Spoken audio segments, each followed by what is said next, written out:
Magandang araw mga kaibigan.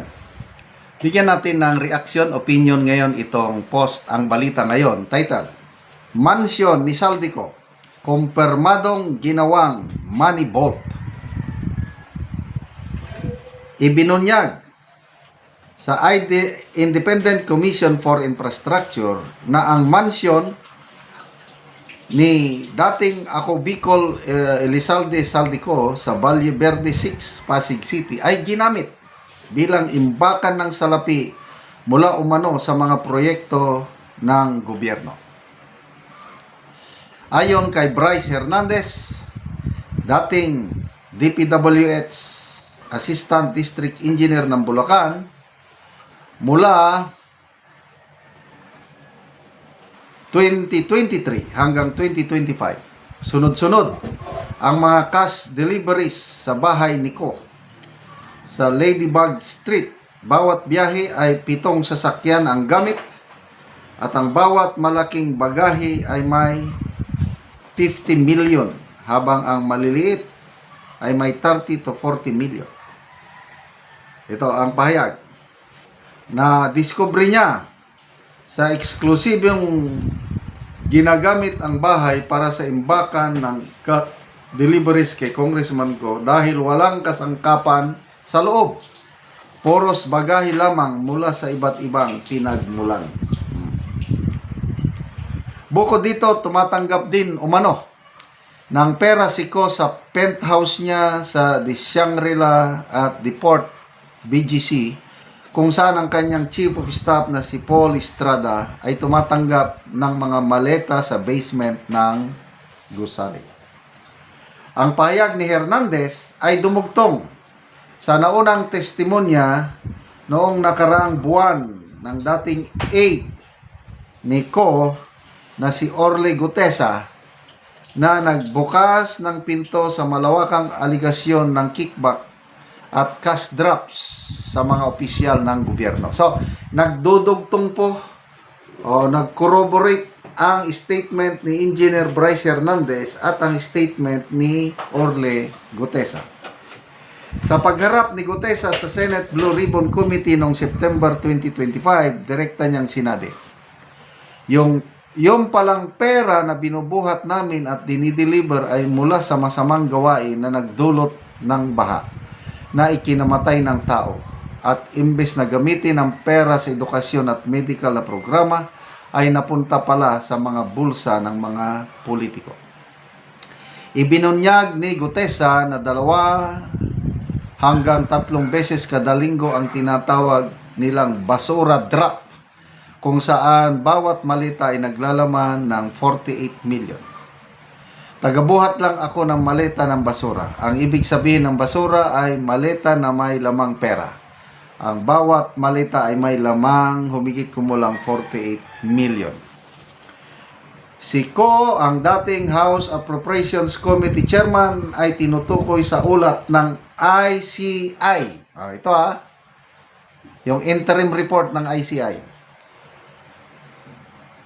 Na bilang responsable sa 35 bilyong halaga ng mga proyekto sa Bulacan mula 2022 hanggang 2025. Nagbitiw siya bilang kongresista noong September 2025 sa gitna ng lumalaking skandalo.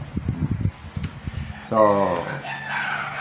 sa wakas, ito na, mayroon ng interim report ng ICI na nagre-rekomenda na sampahan na ng kaso si Saldico at iba pang mambabatas. Ito ang problema ngayon. Bakit hanggang kay Saldico lang? Dali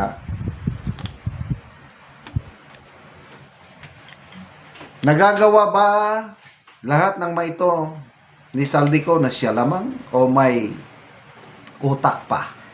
Mayroon siyang kapartner in crime. Para bang ang script is hanggang kay Saldico lang tayo wala nang madadamay.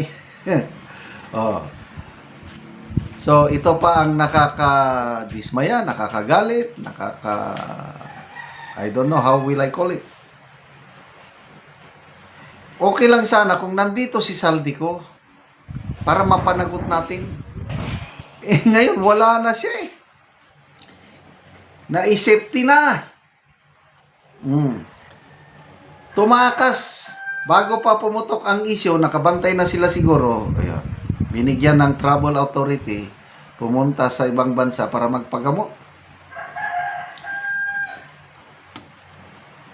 Tapos, nag-resign. Katapos ng resignation, tapos na. Kawawa ang mamamayang Pilipino. Pag hindi na panagot si Saldico, walang hustisya. Kahit ano pang gawin ng administrasyong ito. Kasi, perception ng taong bayan, meron siyang kasabwat, pataas. Hanggang kay Saldico na lang eh. Wala nang tutumbuking mastermind.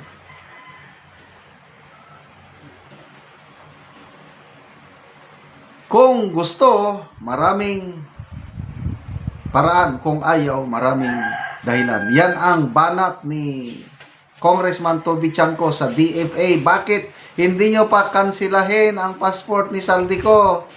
Time is the essence. Pag nakakuha na siya ng passport at citizenship sa isang bansa na mayroong wala tayong extradition treaty, impas na. Goodbye, Philippines. Nalulunod tayo dito sa baha samtang si Saldico nagpapakasarap ng buhay doon sa bansa na bago niyang ayun, makakuha siya. Baka nga sa ngayon nakakuha na siya eh. Tingnan niyo, wala na tayong na-monitor. Nasaan na ba siya? Wala na.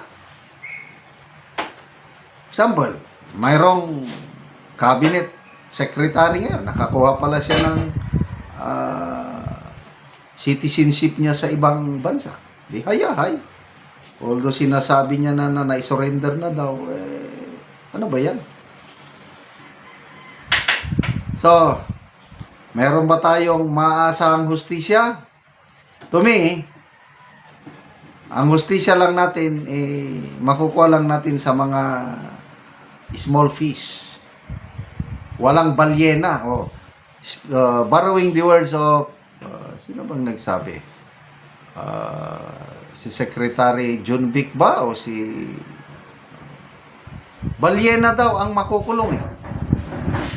So, kung maipakulong si Saldico at ang kanyang mga kasabwat, yan, balyena. Kailan kung mga kontraktor lang at saka mga DPWS engineer, yan, mga malilit na isda lang yun. So, nakakaawa po ang kalagayan ng ating bansa ngayon. Salamat mga kaibigan sa inyong pagsubaybay sa ating channel. Nakakatulong kayo ng malaki sa tribong Talandig ng Bukidnon dahil ang income natin sa channel na ito pantulong po sa tribo. Namimigay tayo ng livelihood assistance, nagpapatanim ng saging rakatan at Arabica coffee. Panoorin niyo ang video nito. Kami diri sa area ni Dato Landang nga nag-abono mi. Muna na yung itsura sa iyang kape nga isa pa kabulan oh. Nga ano pag-abono.